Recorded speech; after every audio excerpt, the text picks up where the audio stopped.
Здравствуйте, дорогие друзья. Good afternoon, dear friends.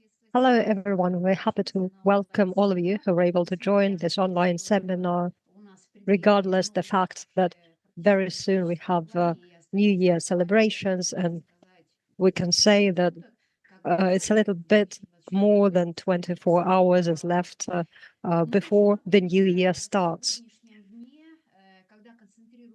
Today, all the energy of the year that is leaving us concentrates this day, and it's important not only to be within this energy, but also give the impetus to the potentiality, so that in the development of potentiality of particular forces, our strivations, our wishes and desires, we need not only to accumulate the energy, to transmutate, to transform the energy, and we also need to reflect a particular form in this world. This particular form is of utmost importance. It's important for us and for our seminars to have the form to reflect a particular thought. We need to concentrate on the studies of the secret doctrine. It's the only book that was given to us by the teachers of the humanity in the form that could be understood by the consciousness, by the scientists of the world. And until now, the sciences of the world are using this book in their studies, and being within this secret doctrine, we need to find some explanations, some comments.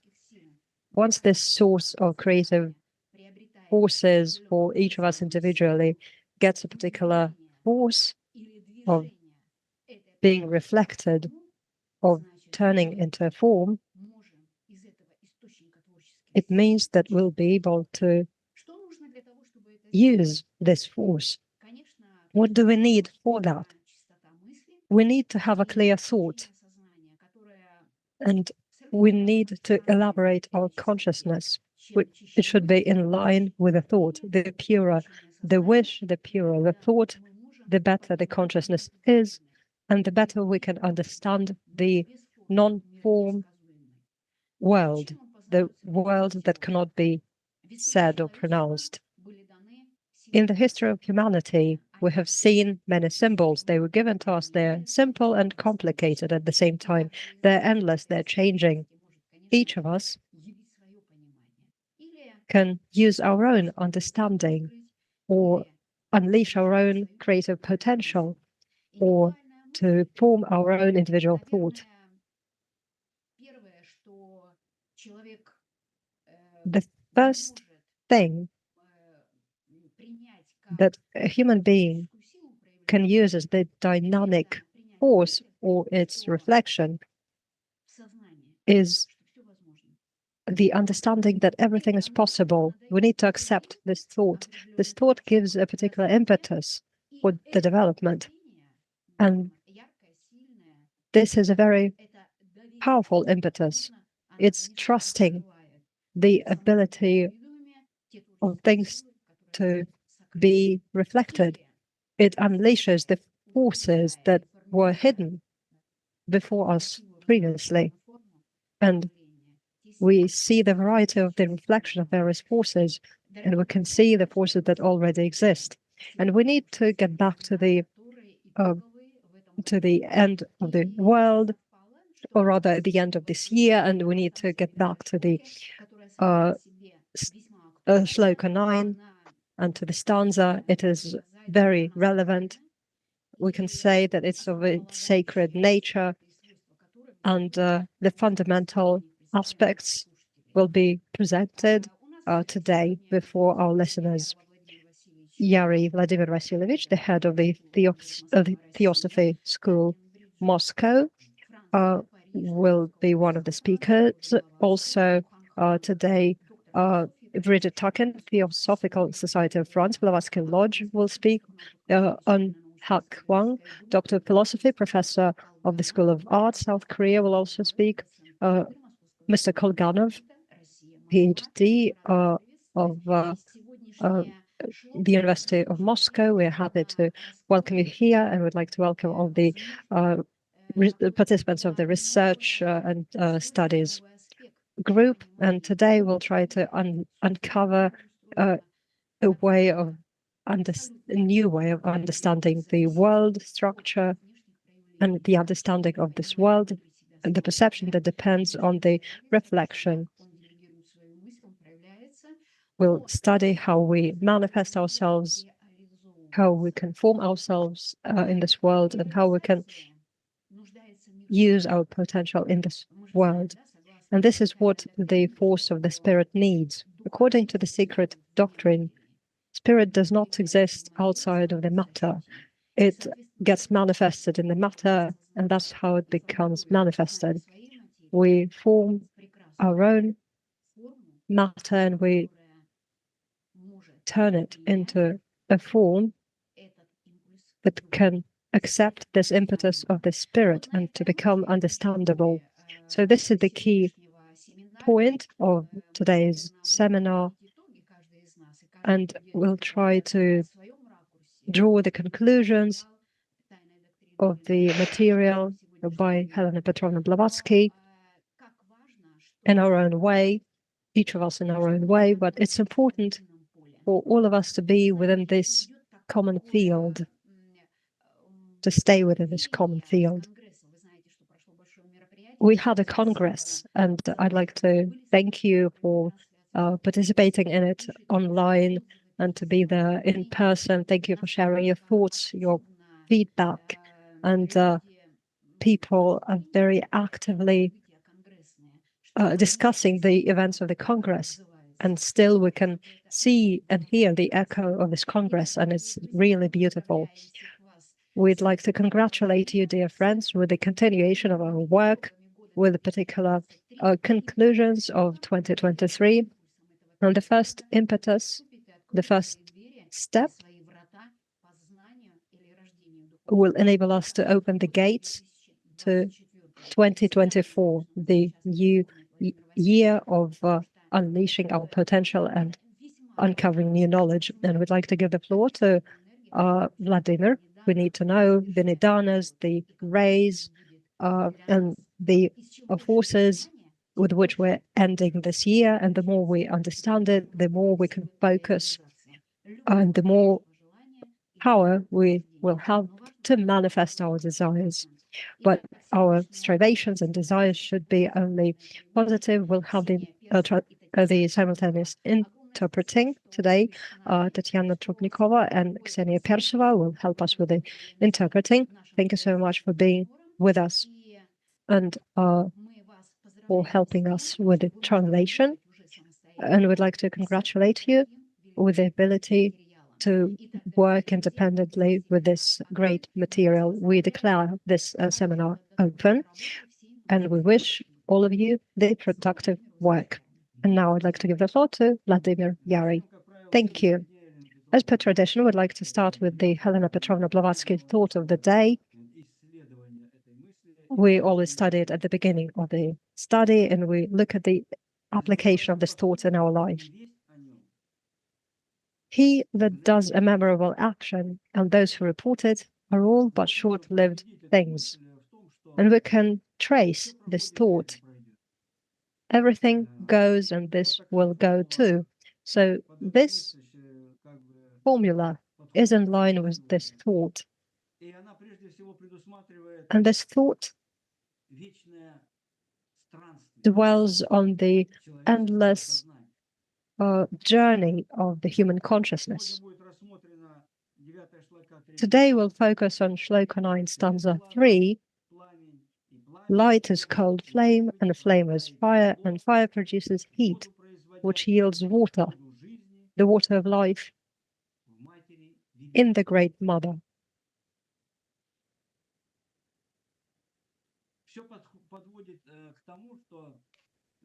In other words, we're going to talk about the beginning, the inception, that is in the sacred, in the holy fourfold. It is getting ready for this radiance, this secret of this light. Today is the day of the blue monkey. Blue monkey means that the independent thought should be tough. Each disciple should become independent. Only then any work will bring joy. Any self-work will bring light and happiness and will clear our consciousness, will contribute to the expansion. But we need to be resilient. And for this resilience, the year of the black hare, which is under the violet, the indigo ray of the space, gives us forces, transfers its forces, or its completeness, its learning ability, to the year of the black dragon, or rather the blue dragon. The blue dragon is under the Mars ray. It's the red ray, which reflects the warrior nature of the spirit. This warrior nature is supposed to be the hierarchy beginning. Its higher will helps the humanity to give its individuality to the higher forces, and only then this ray will become radiant in each individuality. It will enable us to eliminate the biases that hinder us from moving according to the evolution, moving forward. The week is the week of the black Taurus. The black Taurus reflects implementation, the implementation of the previous year, and also it gives impetus to the beginning of the birth of the new year. Black Taurus will help us move from one energy flow to another, into another, because each Nidana corresponds to the energy potentiality of combinations, particular combinations that give energy of warmth, because warmth is the source of life. This transfer from calendar year into the new calendar year of the blue dragon happens during the black Taurus week. The month is the month of the black boar. As an Nidana, it symbolizes consciousness, and the black color symbolizes the element. It's under the ray of the sun. The sun is the symbol of the heart, of love, of the creating energy. Boar as consciousness, and its black color brings Akasha aspect. Akasha is the force, the power of the matter. This matter is the reflection of the spirit. And spirit enriches by the consciousness. And the manifestation of the consciousness of the potential force of human genius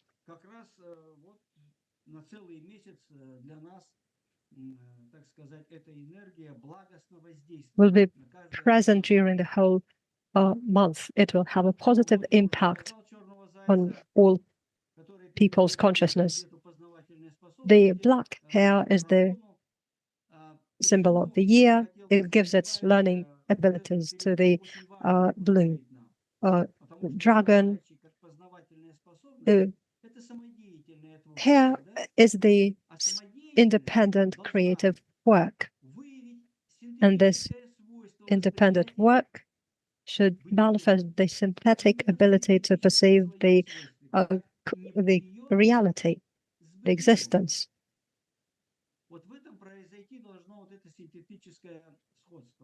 There should be the synthetic comparison drawn here. And I'd like to mention one more detail, that just in front of the dragon, we can see the day of the blue dog. It's just in front of the dragon, which corresponds to the reverse connection. The personality of altruistic nature means that the synthesis of the wisdom of the blue dragon will never leave this individual behind. It will manifest in the wisdom instead. It will unleash the potentiality of the consciousness. And this combination of nidanas means that if we look at the age, it's the age of the white dragon. It's under the synthetic ray of Saturn. It's of green color. And in front of it is the cross of the wisdom. From white dragon, we move to the blue dog, which symbolizes individuality. All individuals need to concentrate the information so that they would strengthen their position on the perception of the reality based on wisdom. The epoch is the epoch of the blue monkey. Blue monkey is the hierophant, and it gives primarily the ability to have the meditative thought. This meditation thickens the astral body by the fiery nature, the fiery element in its airy manifestation. This fiery thought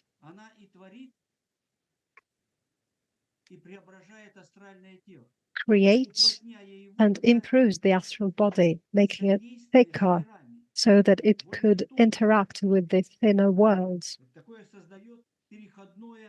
This is the intermittent state of the consciousness. It's similar to the consciousness of an ant.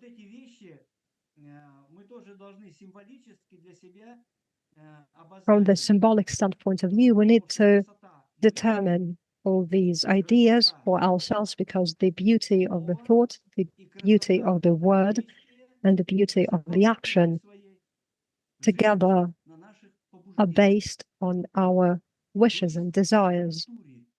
In other words, on the culture of our consciousness. And the epoch of the Aquarius is in front of the Shambhala, the house of lion, according to the horoscope. And if we look at the blue dragon, at the blue dog, we'll see that they are in the field of Aquarius, the green goat, and the lion, and the white and the yellow boar. The dragon, in other words, passes through the whole field, the field Adam Kadmon, and the altruistic love or the compassion, and then the individuality strengthens its positions on the higher level. Thank you so much. Thank you. So these are the energies that we are in right now, leaving the year behind. And it's a very important point when we concentrate on the completion energy of the year. We know that there are cycles. There are smaller, bigger, and greater cycles. What gives us the knowledge? What does the knowledge of Nidanas give us? we look at this cycle and we know the greater truth, and we have a different measurement system. In other words, we don't focus on what is happening, we focus on the reality, on the now. That is how the spiritual energy works, and it forms the astral body. And the blue monkey is under the ray of the psychic energy, and it reflects this Sloka 9 and the psychic energy that we will be within during the study of this Sloka. Thank you so much for sharing this information with us. And of course, it will help us understand the arrival of the new year better. It is based on many nidanas, and I represent the blue dragon nidana. It opens the gates of samsara to us. And now I'd like to give the floor to our partner from France, Taquin Brigitte, Theosophical Society of France, Blavatsky Lodge, France, Paris. We give you the floor. Thank you. Thank you. Good afternoon, everybody. This ninth sloka of Stanza 3 was not commented by HPB in the transaction and so on, as I found it difficult to understand how heat could yield water. I tried to gather HPB's view on this point. In the collected writings, she says, as water, according to its atomic weight, is composed of 1/9 of hydrogen, a very inflammable gas, as you know, and without which no organic body is found, and of 8/9 of oxygen, which produces combustion when too rapidly combined with any body. What can it be but one of the forms of primordial force or fire in a cold or latent and fluidic form? In the collected writings also, we find fire is the father of light, light the parent of heat, and air, vital air. If the absolute deity can be referred to as darkness of a dark fire, the light, its progeny, its first progeny, is truly the first self-conscious God. In the precedent Sloka 6, it is said that darkness disappeared in its own essence, the body of fire and water, of father and mother. Hence, all the amphibious symbols in all religious traditions. The swan, Kalahamsa, the duck of the Rig Veda, the lotus, the frog of the first Christians, all these refer to this dual nature of fire and water. Concerning the swan, Kalahamsa,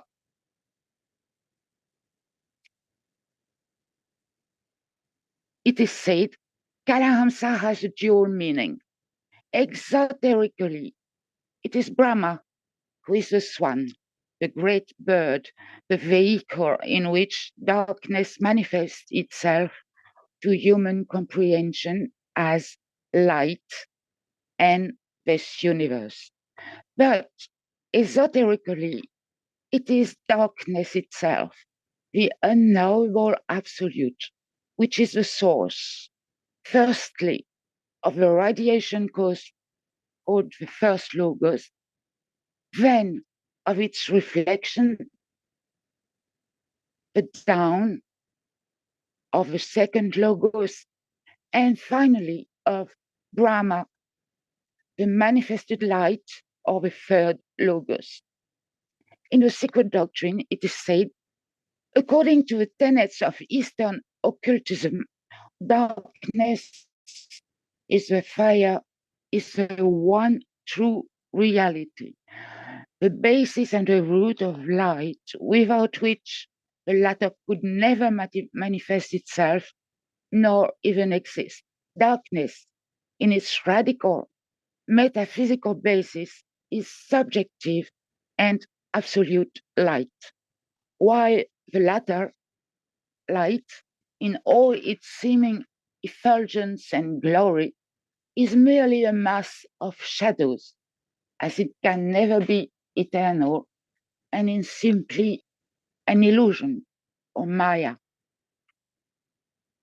In the Secret Doctrine, it's also said the first primordial matter, eternal and coeval with space, which has neither a beginning nor an end, is neither hot nor cold, but of its own special nature, says the commentary. In the collected writing, we find Quan Shai Yin and Quan Yin are synonymous with fire and water, the deidic or dual god, bisexual nature, Purusha and Prakriti. Heat and cold are relative qualities and pertain to the realms of the manifested world, which all proceed from the manifested highlight, which in its absolutely latent aspect is referred to as the cold virgin, and when awakened to life, as the mother.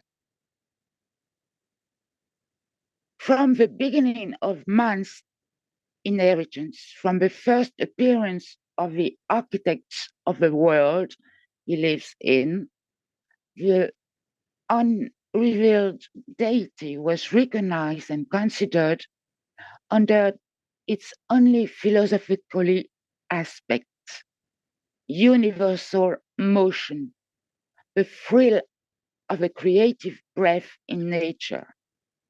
Occultism sums up the one existence thus: deity is an arcane, living or moving fire, and the eternal witnesses of this unseen presence are light, heat, and moisture. This trinity including and being the cause of every phenomenon in nature. The seven forms of magnetism are called, in the Secret Doctrine, in practical occultism, the seven radicals, whose cooperating and active progeny are, among other energies, electricity, magnetism, sound, light, heat, cohesion, and movement. In the Secret Doctrine also, it is said electricity, light, heat, etc. have been aptly termed the ghost and shadow of matter in motion. That is, supersensuous states of matter whose effects only we are able to cognize. For the Western alchemists, all the elements were connected with their root, fire. In the manifested universe, it is the central spiritual sun, the electric fire of our life. In our system, it is the visible sun, the spirit of nature, the terrestrial God. And in, on, and around the earth, the fiery spirit thereof, air, fluidic fire, water, liquid fire, earth, solid fire. All is fire, ignis, in its ultimate constitution, or one, the root of which is 0, the circle, north, in our conceptions, the all in nature and its mind. Pro matter is divine fire. As for the great mother, also called the great deep, the waters of space, the abyss, this quotation in the Secret Doctrine, for the lotus and water are among the oldest symbols, and in their origin are purely Aryan, though they became common property during the branching off of the fifth traits. Let us give an example. Letters, as much as numbers, were all mystic, whether in combination or each taken separately. The most sacred of all is the letter M. It is both feminine and masculine or androgyne, and is made to symbolize water, the great deep in its origin. It is mystic in all the languages, Eastern and Western, and stands as a glyph for the waves. In the Aryan esotericism, as in the Semitic, this letter has always stood for the waters. That is, in Sanskrit, for example, Makara, the 10th sign of the zodiac, means a crocodile, or rather an aquatic monster associated always with water. The letter Ma is equivalent to and corresponds with number 5, composed of a binary, a symbol of the two sexes separated, and of a ternary, symbol of a third life, the progeny of the binary. This again is often symbolized by a pentagon, the latter being a sacred sign, a divine monogram. Already in the proem of the Secret Doctrine, we find the following. The one is an unbroken circle, ring, with no circumference, for it is nowhere and everywhere. The one is a boundless plane of a circle, manifesting in a diameter only during the manvantaric periods. The one is the indivisible point found nowhere, perceived everywhere during those periods. It is the vertical and the horizontal, the father and the mother, the summit and base of the father, the two extremities of the mother, reaching in reality nowhere, for the one is the ring, as also the rings that are within that ring. Light in darkness, and darkness in light. The breath, which is eternal, it proceeds from without inwardly, when it is everywhere, and from within outwardly, when it is nowhere. That is Maya, one of the centers. It expands and contracts, exhalation and inhalation. When it expands, the mother diffuses and scatters. When it contracts, the mother draws back and ingathers. This produces the periods of evolution and dissolution, Manvantara and Pralaya. The germ is invisible and fiery. The root, the plane of a circle, is cool, but during evolution and Manvantara, her garment is cold and radiant. Hot breath is the father, who devours the progeny of a many-faced element, heterogeneous, and leaves the single-faced one, homogeneous. Cool breath is the mother who conceives forms, brings forth, and receives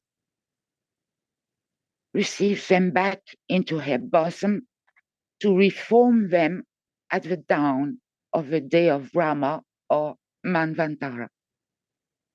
Then HPB continues and explains, for clearer understanding on the part of a general reader, it must be stated that occult science recognizes 7 cosmical elements, 4 entirely physical, and the 5th, ether, counting from the lowest upwards, semi-material, as it will become visible in the air towards the end of our 4th round, to reign supreme over the others during the whole of the 5th. The remaining 2 elements are as yet absolutely beyond the range of human perception. These latter will, however, appear as presentment during the 6th and 7th race of this 4th round, and will become known in the 6th and 7th round, respectively. These 7 elements, with their numberless sub-elements, far more numerous than those known to science, are simply conditions, modifications, and aspect of the one and only element. This latter is not ether, not even akasha, but the source of this. The 5th element, now advocated quite freely by science, is not the ether hypothesized by Sir Isaac Newton, although he calls it by that name, having associated it in his mind probably with the Aether, father-mother of antiquity. As Newton intuitionally says, nature is a perpetual circulatory worker, generating fluids out of solids, fixed thing out of volatile, and volatile out of fixed, subtle out of gross, and gross out of subtle. Thus, perhaps, may all things be originated from ether. According to the secret doctrine, we have reached the stage of the 5th root race, and even the 5th sub-race of this 5th root race in the present 4th round.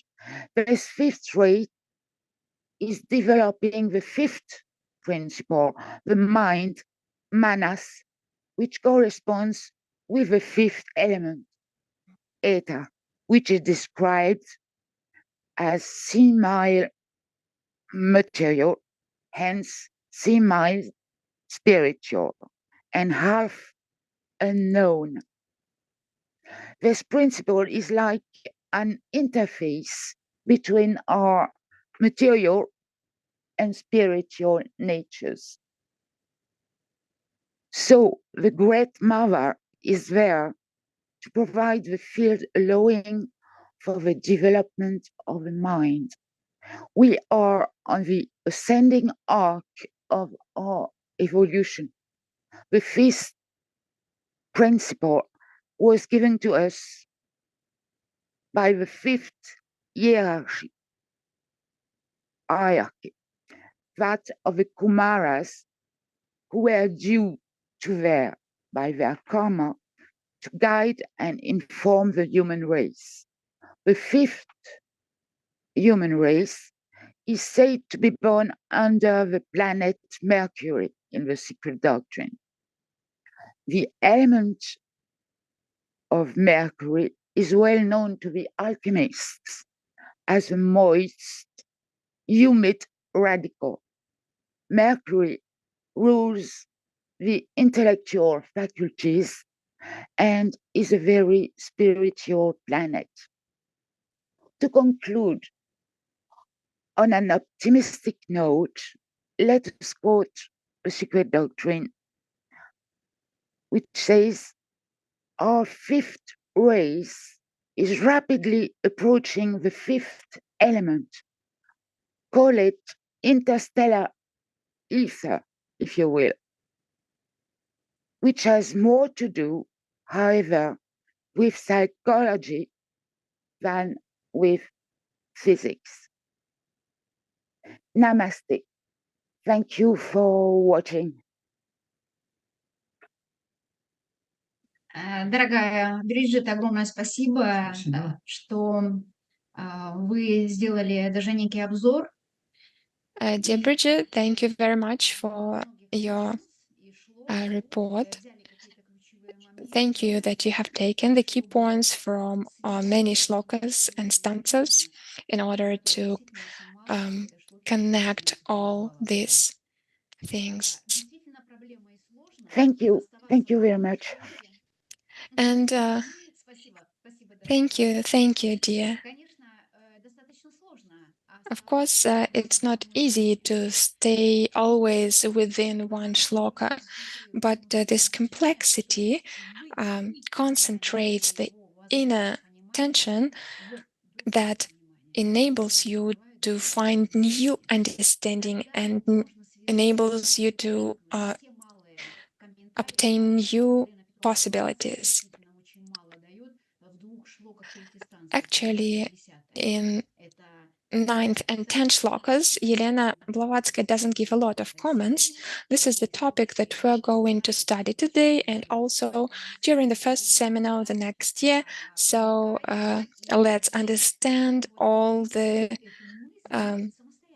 shlokas and to develop this thought by ourselves, because maybe it's the primary purpose of the human to learn how to think by himself, independently from combination of the world around us. So let's listen to Professor Hwang.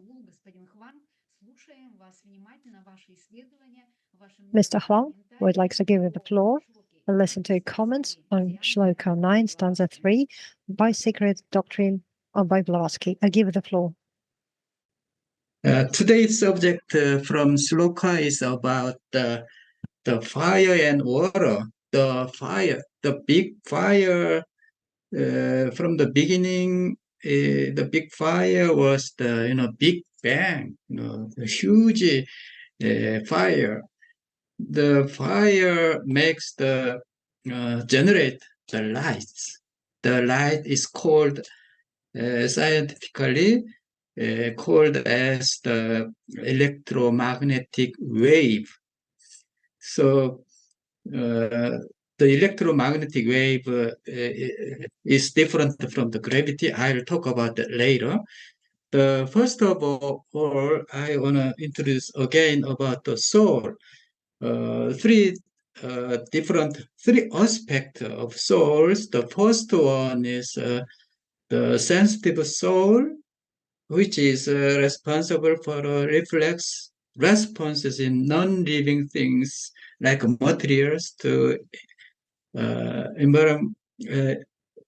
environmental stimuli due to their material nature, which has been since the beginning of the universe.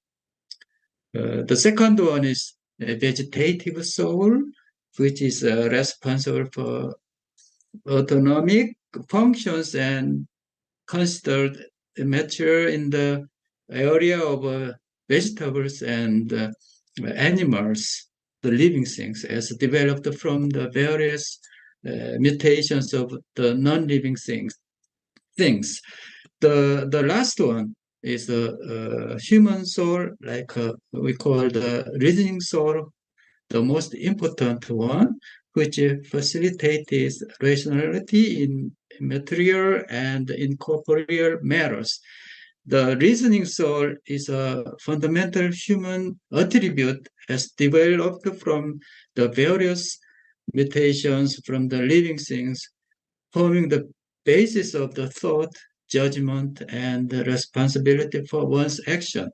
So today, I'll talk about these three aspects of the souls. Next, previously I mentioned about the rotating moon, the full moon, especially supermoon. The moon is rotating around the Earth with a different distance. The nearest distance and the farthest distance and average distance, the length is given. For example, the distance between Earth's supermoon at the nearest RS is 350,000 kilometers. The dwarf moon, the farthest moon, the orbit is elliptical orbit. The nearest point, the 350,000 kilometers. The farthest point is the RT is 400,000 kilometers, and the average is 375,000 kilometers. The different distance makes the different gravity. The gravity changes during the rotating. The change of gravity. Gravity is not generate the source. The change of gravity. The change is important. So the Newton, Einstein, the scientists, mathematics, they don't care about the changes. They are fixed. Their mind is fixed. They don't they don't consider about changes. But these changes make the souls. So it's curious. The emotion from the soul is the emotion changes. For example, love is something changes.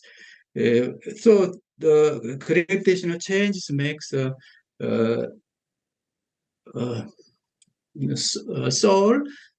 As you remind that the supermoon, during the supermoon for one night for 8 hours, 30 minutes loss of the sleeping time.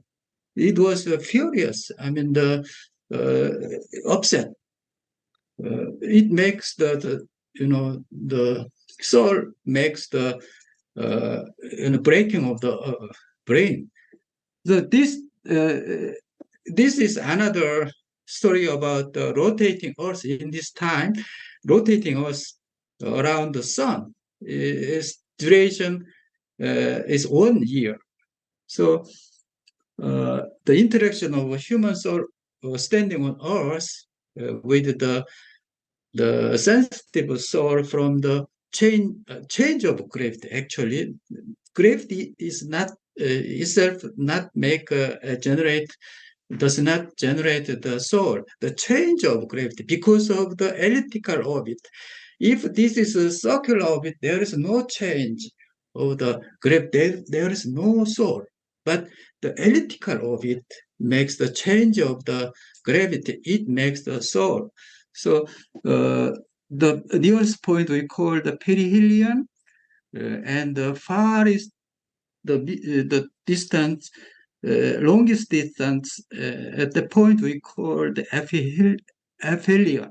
So the gravity is the maximum at the perihelion and the minimum at the aphelion.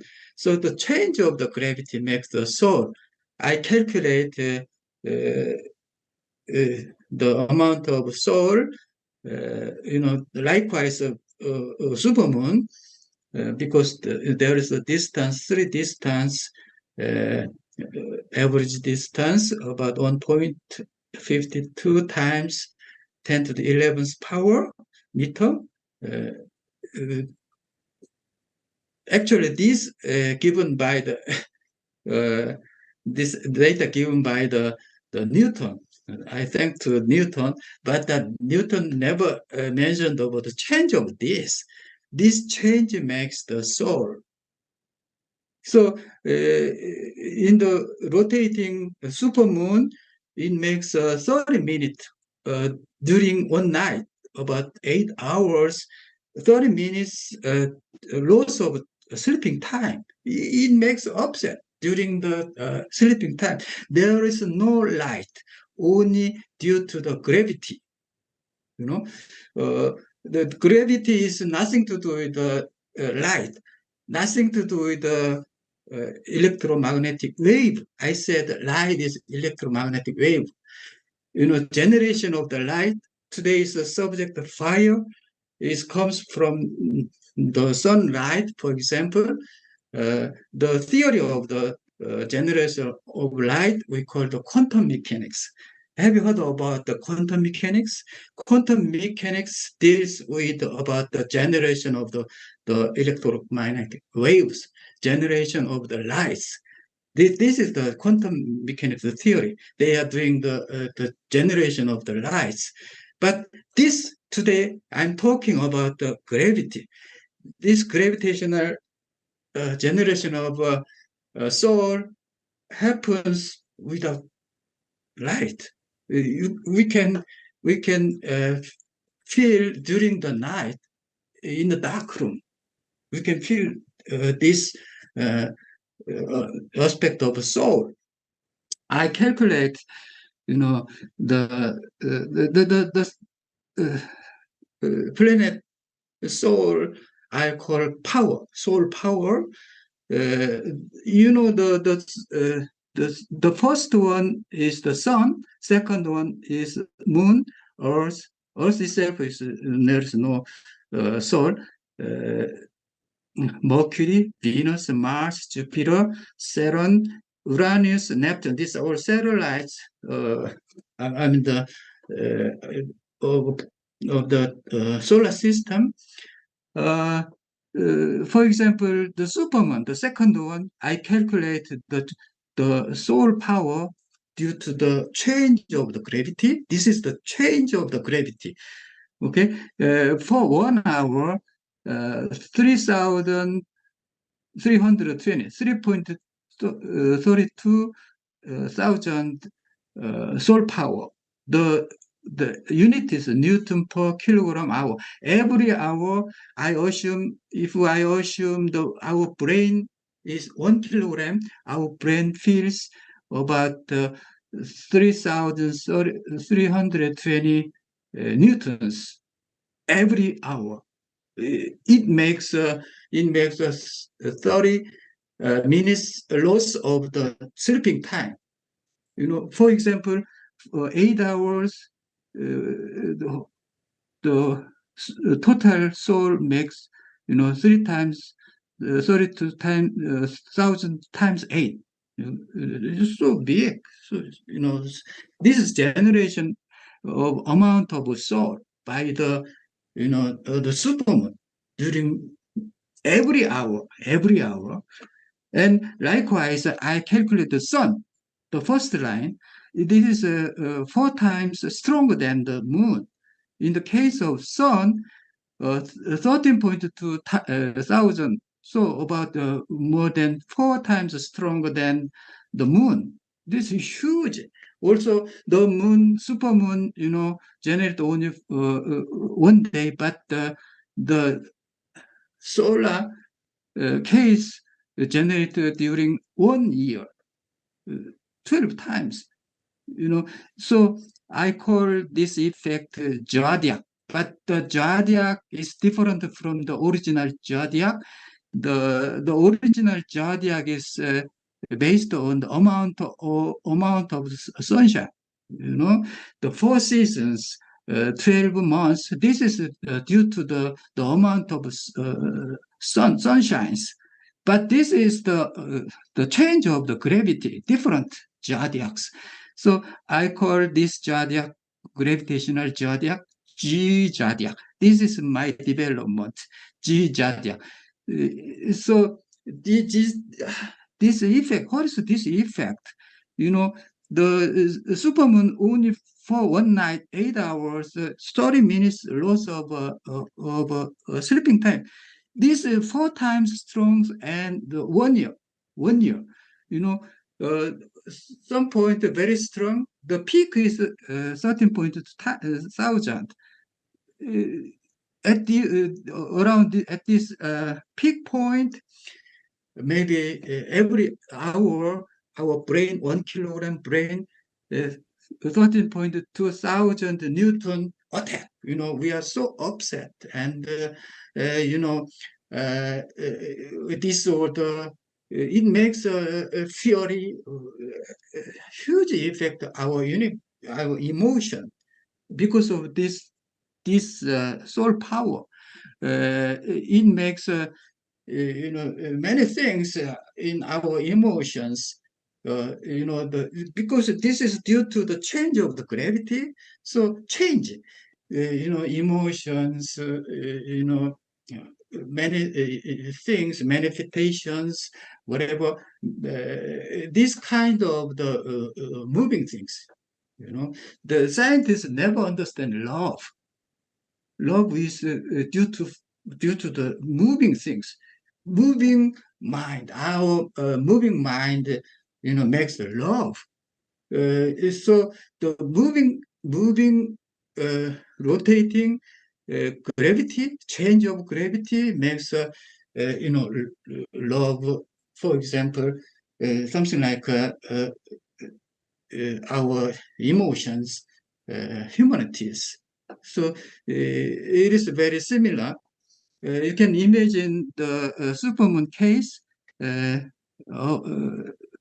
how amount of this 30,000 times of G zodiac effect in our mind. It makes our long history and philosophy and art, education, something like that. Additionally, I calculate other planets, for example, Mercury 0.2, Venus 0.05 something. The others mostly, negligible. There's no effect for the soul, our soul. I'm talking about our soul. The light makes the photosynthesis. Remember, photosynthesis. It makes the birds and growing and providing food, something like that. This is nothing to do with light. Electromagnetic wave is nothing to do with our soul. The light gives, as I said, growing birds and food by the animals. Without lice, there is no provider of the food and no growing by the photosynthesis. But gravity is something to do with our soul. The light is something to do our growing. They're so different. So G zodiac is different from the electromagnetic zodiac, the typical zodiac. This is the G zodiac. I colored 2 types. I numbered from 1 to 12. I don't know. Typical zodiac has the 4 seasons, 12 months, but G zodiac, I don't know yet how many numbering is good. But previous talking, I earned something hint the 12 is the best for understanding. The Earth is approaching to Sun. That means number 1 to 6, the repulsive, force between Earth and Sun, the repulsive. They don't like repulsive force. There is repulsive force. So the interaction is a repulsive soul interaction. During this time, at the 6, the maximum, remember, 13.2 thousand soul power, that's the maximum. So near 0.6, there's so much fury in our brain and upset, something like that. So this is we call the repulsive soul attraction, and from 6 to 11 is attractive because they are departure between Sun and Earth. The departure, they are rigorous, and sadness, crying, something like that. So emotion is opposite from 1 to 6 and 7 to 12. The peak is 7. So, for example, one baby is born number 5, and the other baby was born number 7. One is a man and one is a lady. They are married. They will be very good, very homogeneous. But two people, one man, one lady, from 4 and 5, they are each furious. There are so many upsets. There are many strugglings. I don't expect they have good marriage, for example. So this is the basis of the science. So I don't know how to figure out about this astrology and Menggeology, but this is the fact of the science. So I hope this will be good for their analysis. Remember, only one night, full moon has the 30 minutes loss of the sleeping time. Only one night in the dark room. There is nothing to do with the light, sunshine. No, in this case, only gravity. In the dark room, we can feel this effect. So this is I call the G zodiac. So I hope I can analyze more with the Menggeologist and astrologist with this one. So hopefully maybe it will be helpful to somebody. Oh, this is the supermoon again. This is one-day event. During the 24 hours, the solar power at the peak, 3,320. At the peak, about 6 hours, or sleeping time 8 hours. During the 8 hours, we feel something like this soul effect. This is very clear. This is proven in the science articles. 30 minutes loss of sleeping time for one night when the supermoon happens. But the solar effect is 1 year, 365 days. It's a huge effect.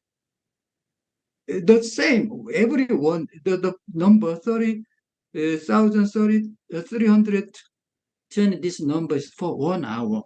So we can compare consistently. This is for 1 hour. The previous, the solar effect, solar soul also during for 1 hour. I made a consistency.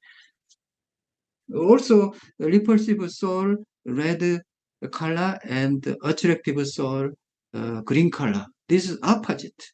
The emotion is opposite. I'm sorry, the 12 signs of zodiac is not equal to repulsive or attractive. This is my mistake. I oblige you.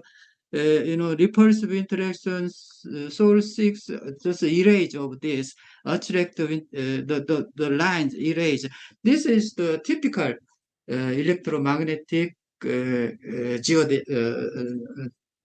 zodiac, 4 seasons, 12 months, due to the amount of sunshine.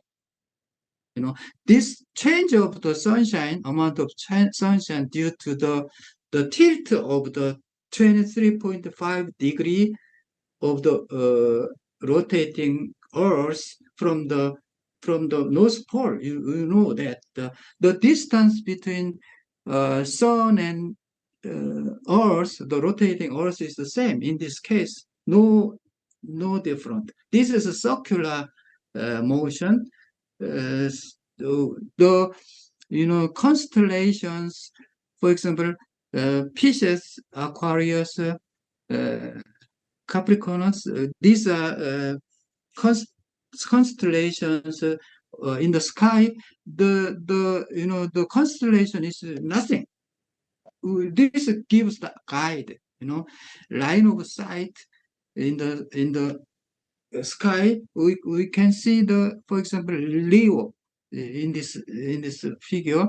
This 12 zodiac signs is nothing to do with the force. It is for the reference on the sky.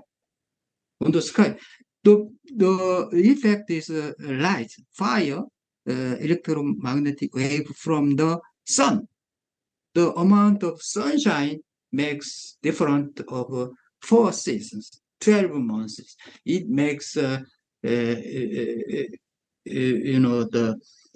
12 zodiacs, typical zodiac. I call ENM zodiac, previous zodiac. Previously talk about these zodiacs. So I G zodiac, gravitational zodiac myself, I numbering 12, but I don't know how many is good or whatever is best. I don't know for the G zodiac, but in this ENM zodiac, 12 months, 4 seasons, due to the change of the sunshine, amount of sunshine during the 1 year. The fact is a change of sunshine. Previously, my G zodiac is a change of gravity. One more, I focus on Aquarius. Aquarius is the bottom, the water bottle. On the, I said it's the positioning. There is no effect. The starlight is so little compared to the sunshine. The only positioning. Without this constellation, we don't know how to position about in the sky. So this line of sight, the constellation gives the position of our current status. So the 12 constellations, we call the 12 zodiac signs, give us about our how amount of sunshine receive to us. That tells about how amount of sunshine. This gives that the clues, signs, but this sign itself is nothing. It gives only positions. Without this, there is no way to the position. This is Oriental zodiac. In Oriental regions, there are 24 zodiacs. Actually, these are related to the farming, agriculture for the farmers. prepare the agriculture season by season. So they divide 24 things, but the Western 12 zodiac signs, again, these are all for the amount of sunshine, nothing else, amount of sunshine. So astrologist and 명리ologist, if they are interested in the soul, they must study about my G soul. Okay, G soul is related to our soul, our emotion. Okay, this typical ENM, the sunshine zodiac is nothing to do with our soul, our emotion. It's related to the photosynthesis. It gives the agriculture only. It gives the birds and growing and providing food. That's all. Our soul is nothing to do with this traditional souls. Oh, I'm not clearly figured this one. My friend, Myongyologist, said human being for longest age is defined as 120 years old. So I try to match between two zodiacs, ENM zodiac and my G zodiacs. How to match with this? This is first step. My conclusion: the rotating of the solar system within the sky. It takes 120 years old to finish it. Whole rotating one circle, it takes 120 years. So if this is correct, then I can consistently match two zodiacs. I don't know yet. I have to study more about this. Okay, thank you very much. This is all I prepared today. Thank you very much. Спасибо. Большое Thank you спасибо. so much. Thank you so much, Mr. Hwang. It is these are very convincing tables that you've demonstrated today for us. Indeed, they give food for thought. The active action of the sun, which is interesting. We have 12 and 24 zodiac signs, and in your presentation, in my presentation, I will also touch upon the state of Dedecatur, which predetermines these correlations, and of course the new term that you mentioned today, Jijatia or Jichatia, if I understood it correctly. It's very interesting, and thank you so much for presenting not only your independent thought, but also for contributing to the development. And I'm sure that everyone who's listening to the seminar will have a lot of food for thought and form their own opinion. Thank you so much, Mr. Hwang. Thank you for your great presentation. Thank you so much. Общеизвестно, да, и в своих трудах, и Елена Петровна. So Елена Petrovna and Rerichs say that if numbers change and are not permanent, then the person should be so attentive to space. How should we understand this? The person is not enough attentive to himself, and it seems to him that nothing happens. But the truth is, as soon as we concentrate our attention, we open the very new world. And this new concentration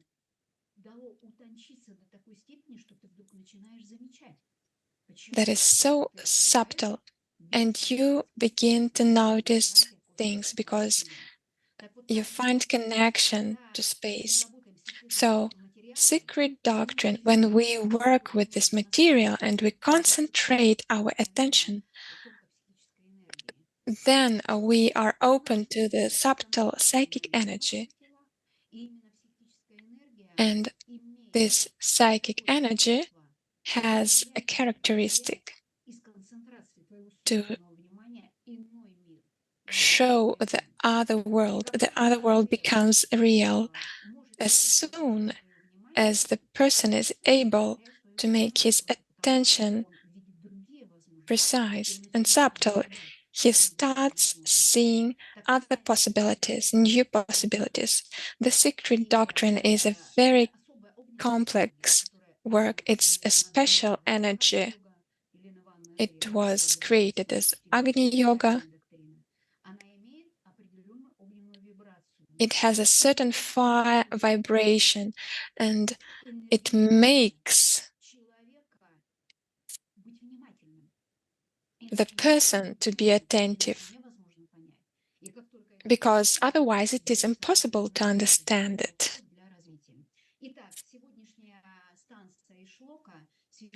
So today, Sloka 9, we know that 9 is the inner nature of energy. We will try from the minimum of comments from Yelena Blavatsky, where she told how to work with this document. We are going to try to understand, to develop the thought and those short thoughts that Yelena Blavatsky wrote. So, light is a cold flame, and flame is fire, and fire gives birth to heat, producing water, the water of life in the Great Mother. Stanza 3, Sloka 9. HPB warns that the words light, flame, and fire were taken by translators from dictionary of the old philosophers of fire in order to convey the clear meaning of archaic terms and symbols used in the original. Otherwise, they would have remained completely incomprehensive to the European reader. But for the student of occultism, the above terms will be quite clear. Then let's try to identify their occult meaning. What is an occult meaning? It's the inner meaning of terms, a connection of them, and to make this or that formulas understandable. So, in the order of cosmic evolution, as stated by an occultist, the energy that awakens matter to motion after its initial formation into atoms is born in our plane by virtue of cosmic heat. Before this period, the cosmos, in the sense of disconnected matter, didn't exist. This means that the primary atom causes matter to move. The primary atom is this transforming fire. Then, what is disconnected matter? The disconnected matter is called cold because this primary atom hasn't yet produced cosmic heat, and the cosmos in the sense of disconnected matter didn't exist because the cosmos exists only when the first thought is born, which becomes the cosmos.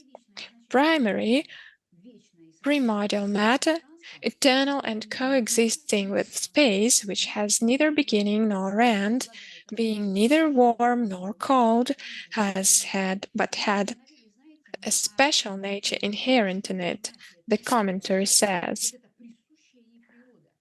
So, what is this nature inherent in matter? This is the essence of matter. Essence, something that exists independently from different reasons. From a grain of sand to God, the nature inherent in matter is birth. It gives birth when warmth and fetus appear in it. And then the following happens. The first key point. First of all, its primary nature becomes dual. Secondly, the original becomes the beginning. And thirdly, the eternal becomes periods. Heat and cold are relative qualities and belong to the realm of manifested worlds, which all originate from the manifested Hyde, called the cold maiden in its absolutely latent aspect, and the mother when it is awakened to life. Why are heat and cold relative qualities? Let's try to understand it. Heat is relative in that it can be compared to cold because it contains cold or becomes cold. Similarly, cold contains heat or becomes it, and therefore it is relative. Next key point, the manifested world contains heat and cold since there is a comparative aspect. If there were no cold, there would be nothing to compare heat with, just as heat would be impossible to distinguish if there were no cold. The one becomes a separate comparative aspect. The absolute aspect of any concept is present until the form of the future human manifests. As soon as evolution begins, the absolute latent aspect disappears and the absolute in its reflection begins to move, becomes active, and with this active aspect awakens matter to life. So in the very beginning of Dzyan, Elena Blavatsky calls the light a cold flame. A light is a cold flame. How can this be? Why is the light called cold fire? Cold maiden as the Virgo sector on Kalachakra.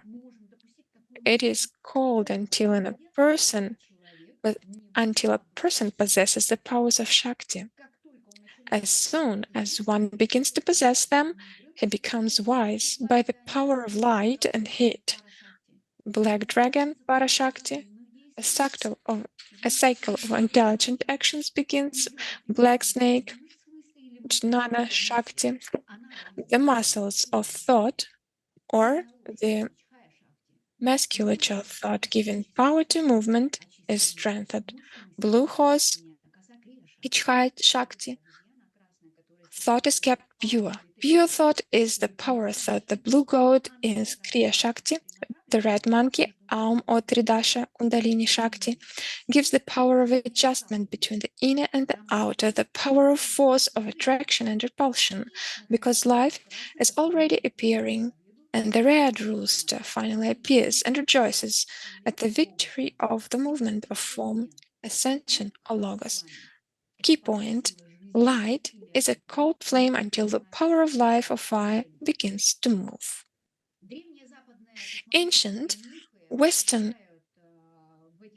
cosmogonic myths claim that in the beginning there was only cold mist, father, and fertile silt, mother, Ilus or Hyde, from which the world serpent, matter, crawled out. Or matter, if we take this word, crawling, the world serpent, the world.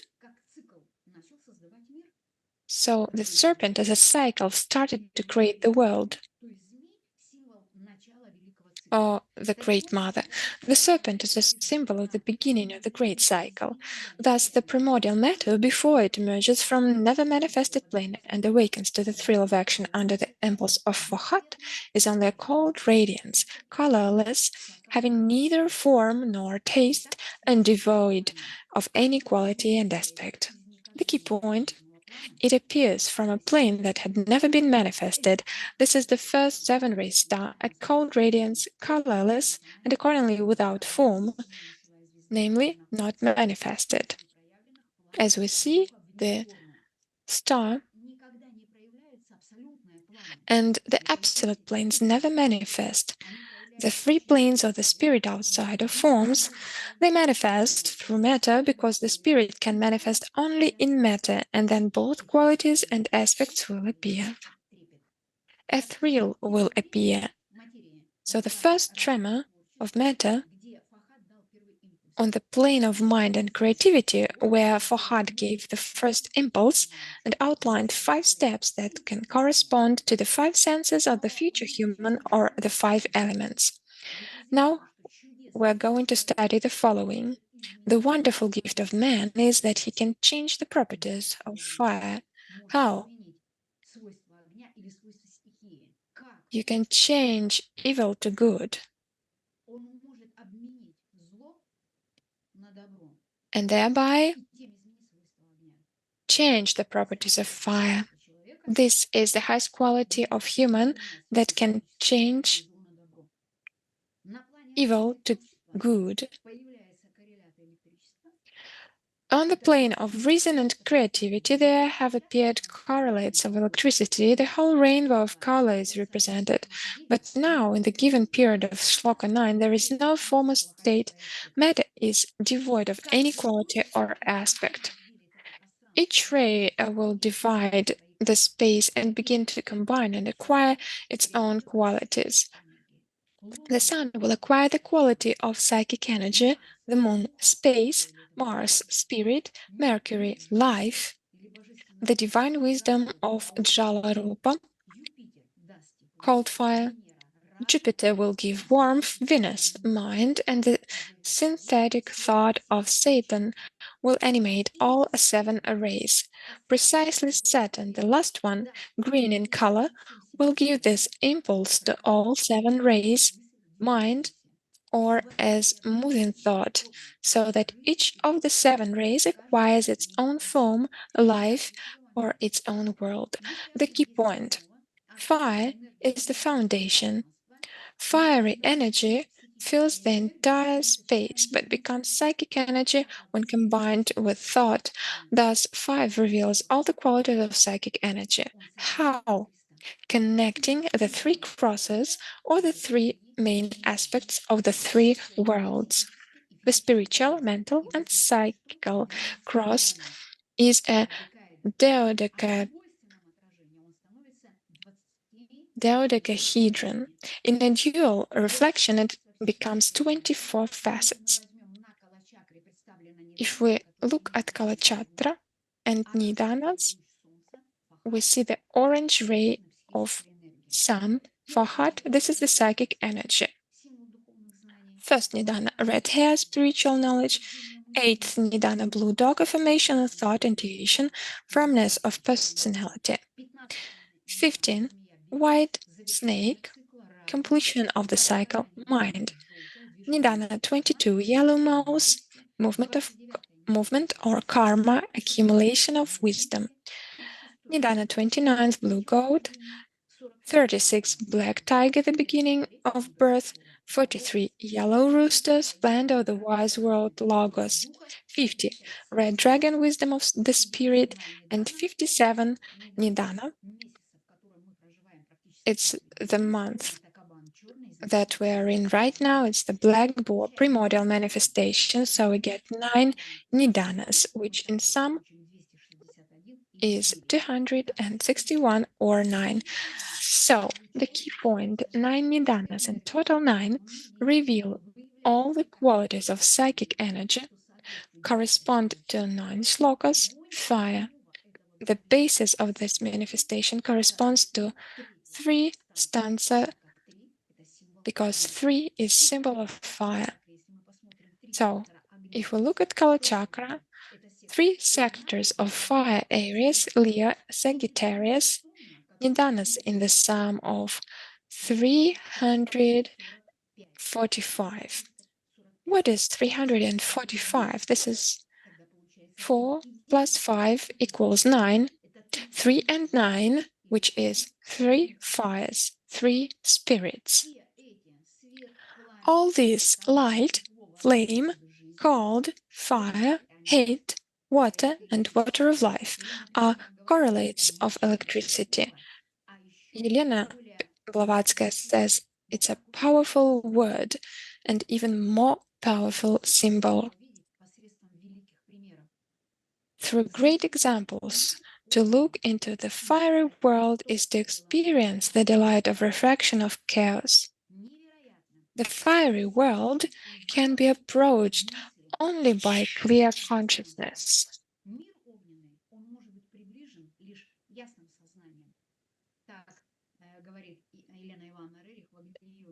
Елена Ивановна Рерих says in Agni Yoga like this. And this clear consciousness appears when the creative force is already there.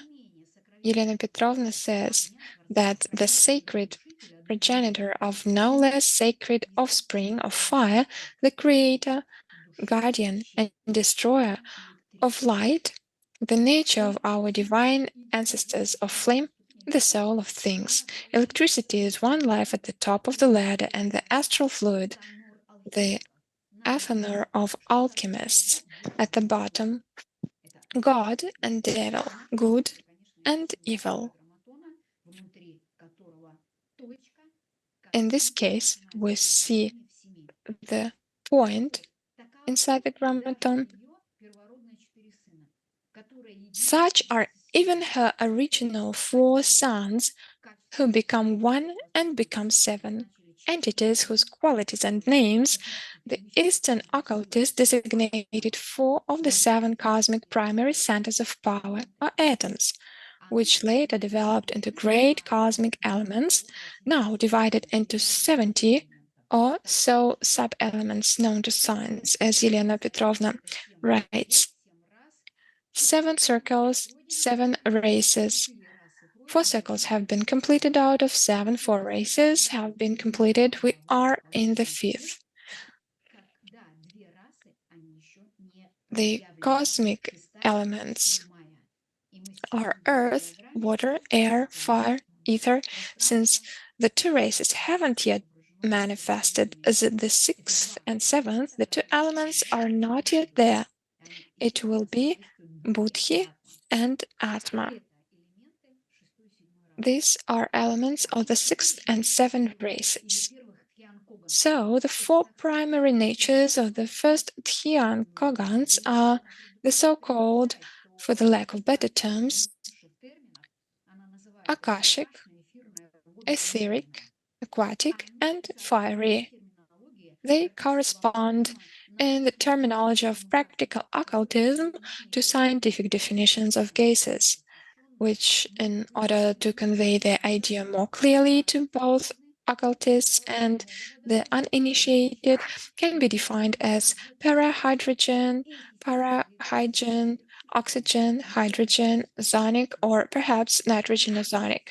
These forces or gases, supersensible but still atomic substances in occultism, become especially valid and active, acting on the plane or more roughly differentiated matter. The para is always higher than the given. Parahydrogen is something higher than hydrogen, namely, it is the cause of hydrogen. So the key point, parahydrogen is the reason of hydrogen. Parahygiene is the cause of oxygen, the spiritual essence of oxygen. These elements are both electropositive and electronegative.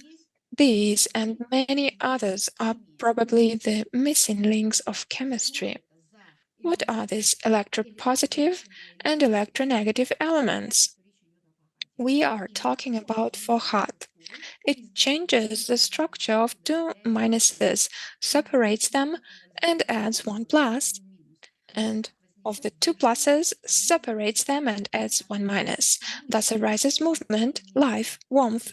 Thus appears thought simultaneously. Next key point. Thought doesn't have its own language, but it is all-pervasive. It is precisely by this force of simultaneity, of the union of plus and minus. That is why thought changes the structure of space and the world, the structure of rays, by chemistry. These are the missing links in chemistry. A circle is a thought. In a diameter or line is a word. Diameter and line are the word, and their combination is life. It comes from the vibration of the life impulse. The main effect of the cosmic magnet is the phenomenon of the life impulse. When consciousness acts on the aspiration of fire, it can be affirmed that the vital impulse is increased by the vibrations of the spirit. Santana. This is the flow of life. It transforms and predetermines a lot, but there is still room for free will. Santana is no stronger than the phenomenon of the higher words. You should show your aspects and your characteristics. And then you start to change and to renew either construction or destruction.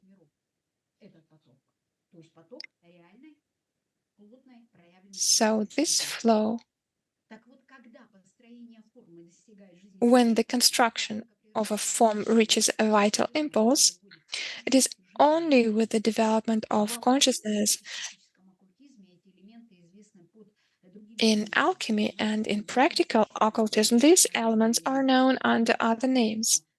The greatest phenomena are produced by combinations and new combinations or decomposition of elements in a known way through astral fire. The key point: psychic energy is a combination of fire and thought. This is the way of living thought. This is how the fabric of Asarjina is woven. By the sound of heart through heartstrings or rays. The strings will stretch from something to something without being attached to something. The string will swing in space, and there will be no quality. The fixed string is not going to move in the space, so it is not able to hear the sound. But this is the improvement of quality in everything. This is accumulation of psychic energy. When the string is fixed from something to something. Improving the quality of everything throughout life is the best accumulation of psychic energy. In space ectoplasm, the symbol of the 9-ray star, the symbol of the connection of the three worlds, is the reservoir of accumulation and preservation of psychic energy ectoplasm. In a person, this is a straight knowledge which is composed of accumulations of past lives and stored in the chalice. Straight knowledge awakens along with the intense action of psychic energy. 7-pointed star shows this. First ray light, second flame, third cold, fourth fire, fifth heat, sixth water, seventh water of life. First, the sun is light. Light falls into space in which there is no heat yet, and this is the flame. The moon is the fire, as the essence of the spirit casts down cold or spirit. The third ray, Mars, is cold or spirit. The mind turns into liquid fire, Jalarupa, during movement. And then Mercury, ray number 4, appears. It corresponds to the liquid fire. This is 1/4 reflection of the third part of swastika of the second plane. Structure, cube, power, jiva, the 5th class of hierarchy of Jnani Buddhas. 1/4 reflection of the third part of swastika of the second plane. Structure, cube, power, jiva, the 5th class of hierarchy of Jnani Buddhas. 1/4 reflection of the third part of swastika of the second plane. Structure, cube, power, jiva, the 5th class of hierarchy of Jnani Buddhas. Barhishads, the class of lunar Pitri, who isolated their shadows, or Chhaya, to create the first person, the shadow of shadows. Liquid fire comes from undivided fire, says the occult axiom. Then, Mercury is fire, converts forces into heat. And then Jupiter appears. It is heat. It generates water, or a state of space capable of carrying light. And Venus is water, luminous water, becomes the water of life. And then Saturn appears, the seventh ray. It's the water of life, which will give form to all non-forms, any form up to the human. In humans, these are bones, cells, and tissues through which blood and oxygen pass. Water, jala, the element is water. The water is very changeable, fickle and unstable, to make solid liquid and liquid gaseous.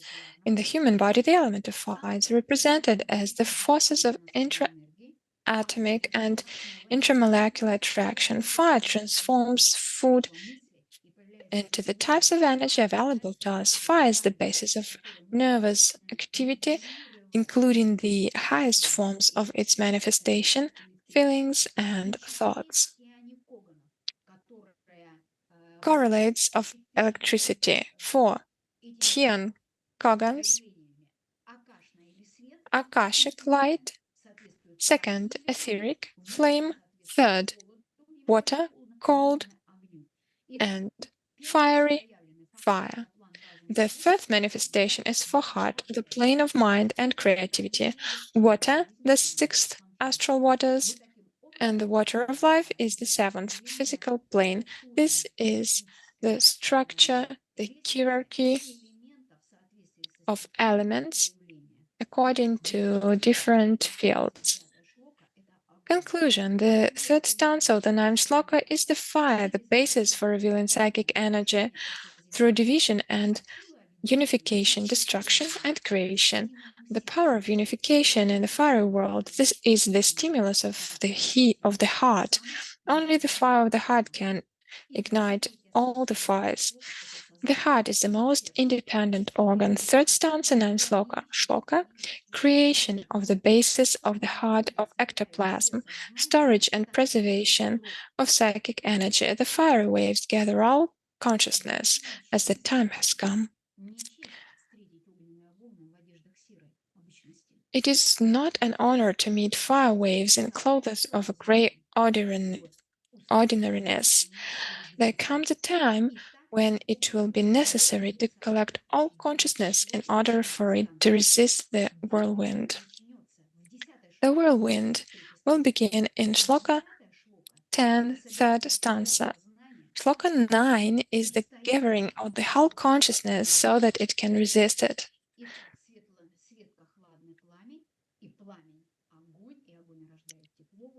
Fire makes water, water of life. So, Sloka 9 is the gathering of the whole consciousness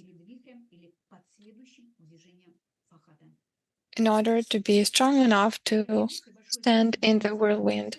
So these are the thoughts that I wanted to share with you. Thank you for the questions that you have written in chat. And now I would like to give the word to members of our scientific group.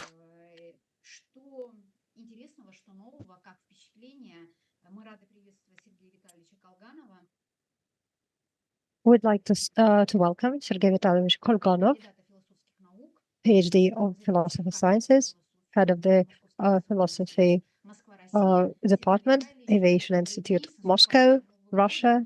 Hello, happy upcoming New Year. Could you please share your impressions on the 9th Shloka? Comments from you, please.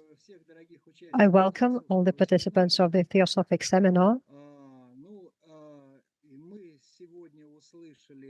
Today, we listened to a very inspiring prediction from Vladimir Vasilyevich. Thank you so much for that. And we heard Evgenia Mikhailovna comments, amazing comments to the whole Sloka, not only to this one, and also we were able to listen to a great report. I personally liked a report by Hwang very much. It indeed gives a lot of food for thought, and to have a completely different approach to the analysis of this material. What do I want to say? In this shloka, primarily we can see the explanation. Blavatsky explains more than gives food for thought.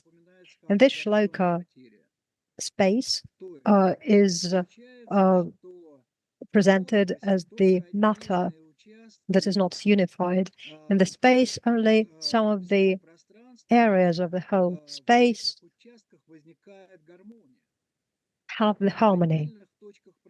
And only in some parts of the manifestation of life we can see the harmony. There is still lack of uniformity. Cosmos or space is understood by us as the general harmony, and it is to us something opposite to chaos. In reality, cosmos or space still is not uniform. So the main goal set before all of us is to overcome this lack of uniformity in the universal sense. And I'd like to wish all of you in the upcoming year to have a lot of energy, internal joy, and a good health. Thank you. Sergei Vitalyevich, thank you for your comment, for your assessment, for your analysis. And you are very brief, although you gave a completely new understanding to the seminar. Thank you for pointing out and highlighting all the reports and presentations, because together they enable us to have a look at all the facets of this crystal of knowledge. Indeed, it's like it unifies the whole cosmos into one crystal. True. We have received a number of questions. The first question is to Mr. Hwang. In your presentation, you mentioned 4 seasons, and the question is, 4 original suns of the matter. Are these the 4 seasons of the year or something else? Mr. Hwang, if you're ready, could you please reply? Yeah, 4 seasons divided by the temperature. Actually, temperature of the day. Temperature means the how amount of sunshine detected from the sun. We divide by 4. Smallest sunshine we call the winter. The large sunshine we call the summertime. So these are related to the agriculture from the old history. Is something to do with the photosynthesis. So I'm talking about the solar logic, our soul. So the amount of sunshine is nothing to do with our soul. It is something to do with the growing in the DNA, new creature of the different species of the animals. Yeah, that works. Yeah, that's what I mean. Thank you.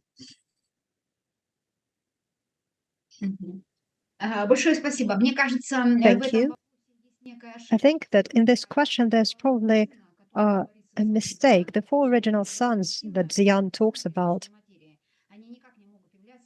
these cannot be the 4 seasons at all. These 4 original suns are still turning elements into the warmth so that they would give impetus to the development of the 4 cosmic elements. It happens later. So at this point of time, there is no comparison or correspondence to that, because they turn this fire into warmth. This is what these 4 original suns do. They do it so that in the future there would be life. Oh, So there are this is so the many. comment. There are so many suns in the universe, huge suns. The nearest sun, our sun, but the huge amount of suns exist in the universe. The stars are all stars are sun, so they are emitting the particles and waves, electromagnetic waves. So there forces, I don't understand why four suns only. There are so many suns in the world, in the universe. Huge amount of suns. Thank you. Thank you. Thank you for your comment, Mr. Hwang. And we have a new question to Mr. Kolganov. Why is light at the same time fire and the flame? Maybe make a guess, Sergei. As for the origin and the inception, we're talking about fire. And at the same time, we understand that fire gives birth to various differentiations.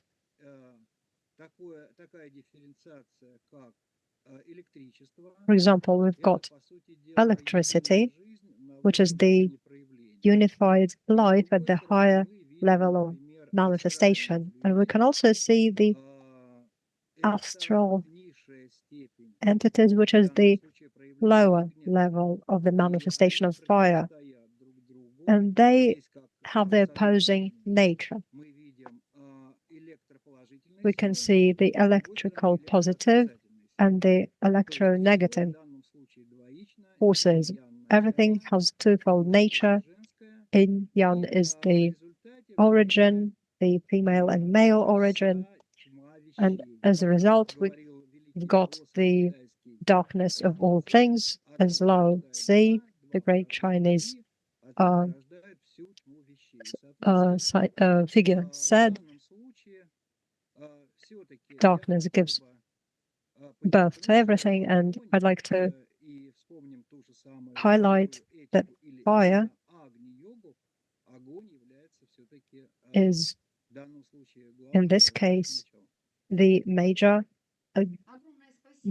origin that gives birth to everything.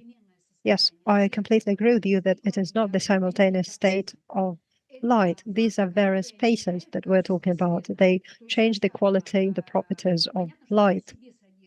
Of course, it has fire and flame within it, but the phase change means that at first this light becomes flame, and only after that it turns into fire and then into light, and only then after that we've got the birth of life. These are various aspects of differentiation.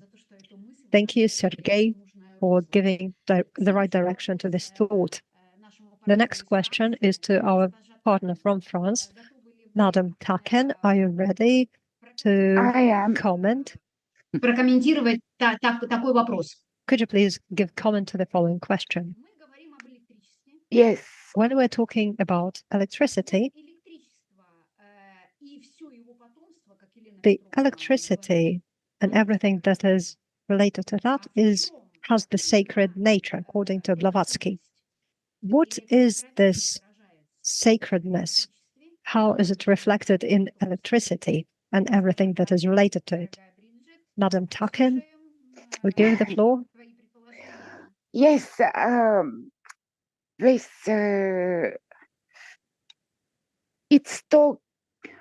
Blavatsky talks about the spirit of electricity, And she also speaks of elements which we do not know yet, but she says we have presentment of that aspect of the mind, you know, the sixth and seventh elements. We don't recognize them yet, but we can have presentment of already in this race, in this epoch, we can have intuition about that spirit of electricity. I don't know, I say the word in the, it is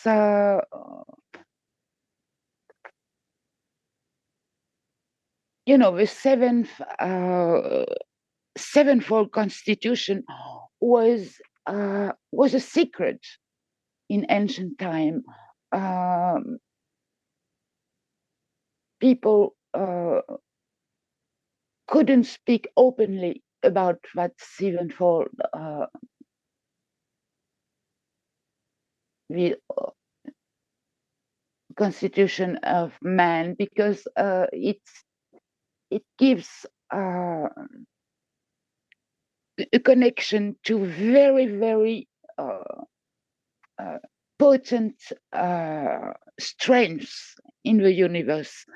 And I don't remember what was the question, but it was, may I speak about that electricity? There are 7 radicals, and she says electricity seems to be the first, magnetism, sound, light, heat, cohesion, and movement. Movement is the essence of life. Everything is changing. Blavatsky says nothing in the universe stays the same more than one, I don't know what it was, 1 millionth of a second. So that motion is characterize electricity. You know, electricity is the product of the movement of the atoms, ions, and protons. So we.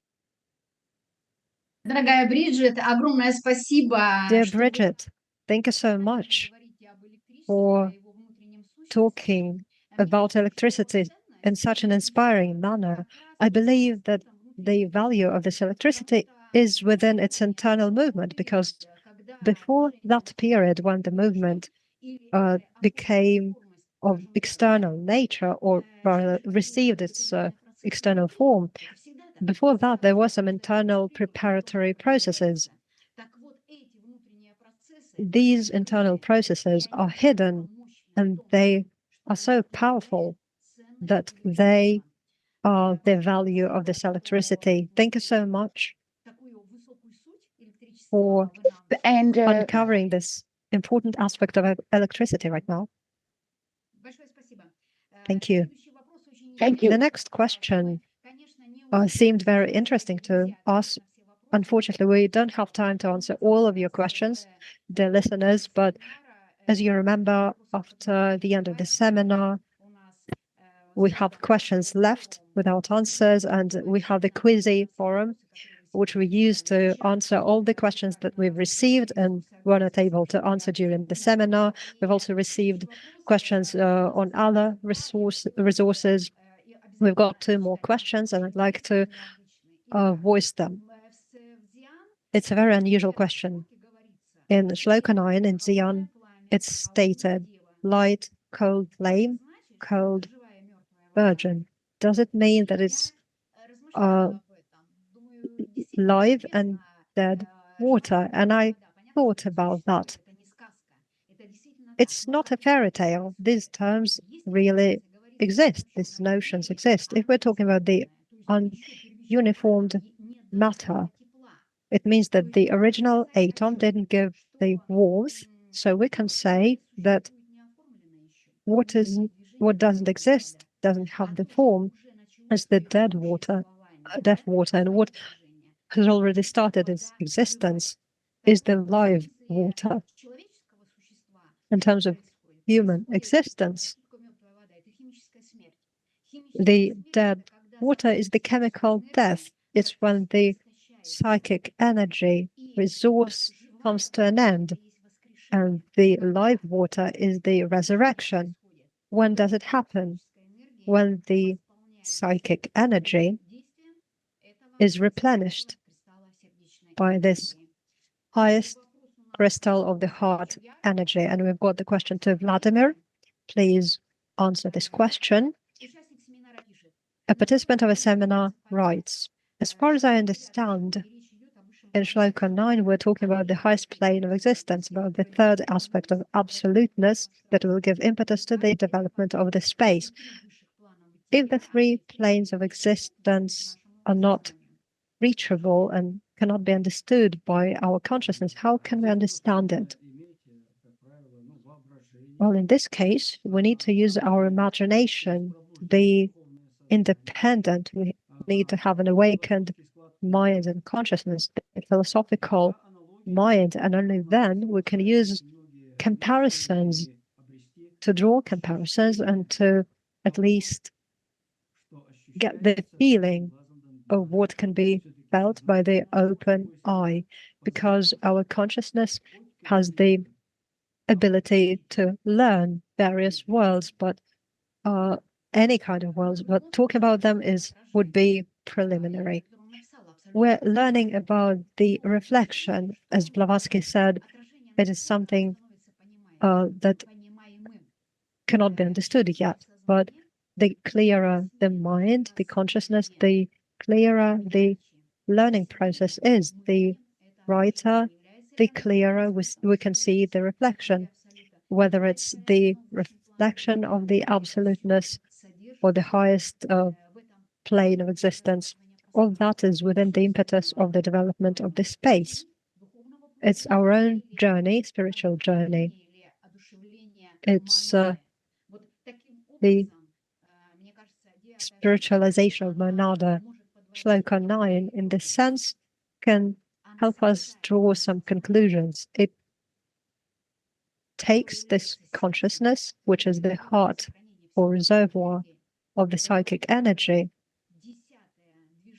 turns it into one, so that the 10th movement of the heart of this ray would be of highest properties. And this is the occult meaning of all this variety that we were talking about in the shloka. It is unmanifested, it's hidden, but its property will be manifested only through the clear consciousness and individual understanding of the individual thought that has its own form, implementation, and movement. Thank you so much for being with us. Thank you for joining us on this amazing day and this concept, based on the associations, that is the fundamental of Blavatsky doctrine. The spiritual world needs the understanding, it needs our action, needs to be formed, but the actions and the forms will depend on each of us. We're entering a new year, a great 2024 year, which is symbolized by the blue dragon, Nidana, by the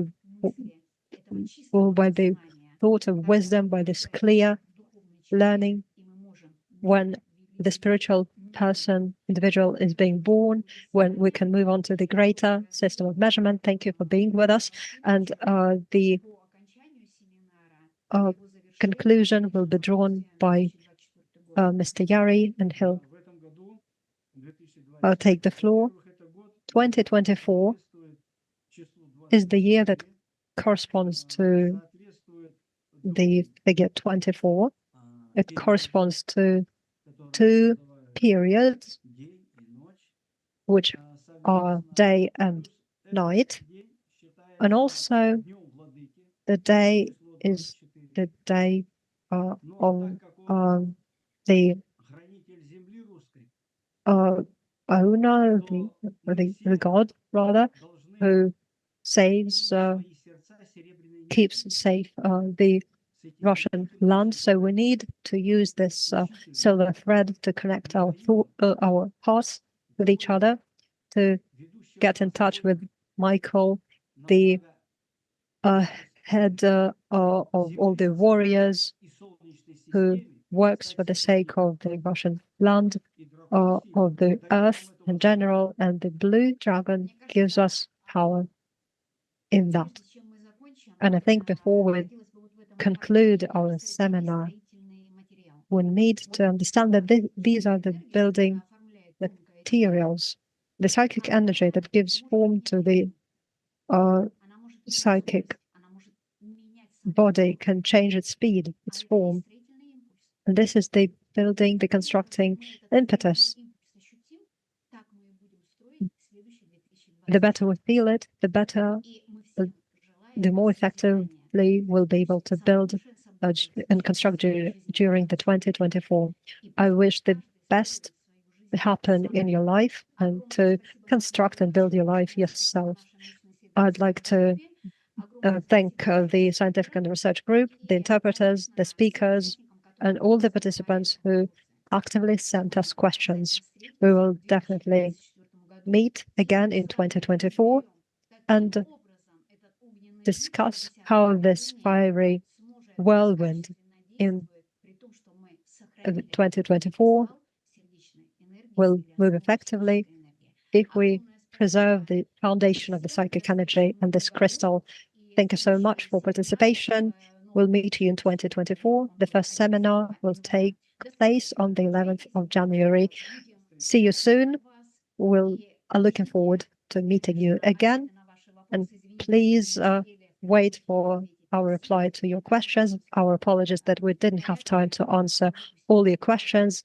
We will publish a Theosophical quiz, and your questions will have the answers. Thank you. Всего доброго, до свидания. See you. Bye. Thank you a lot. We wish you light and happiness, and to have effective building material, to have a better impetus in the upcoming year. Thank you so much. Thank you for your reactions, for your likes. Thank you so much.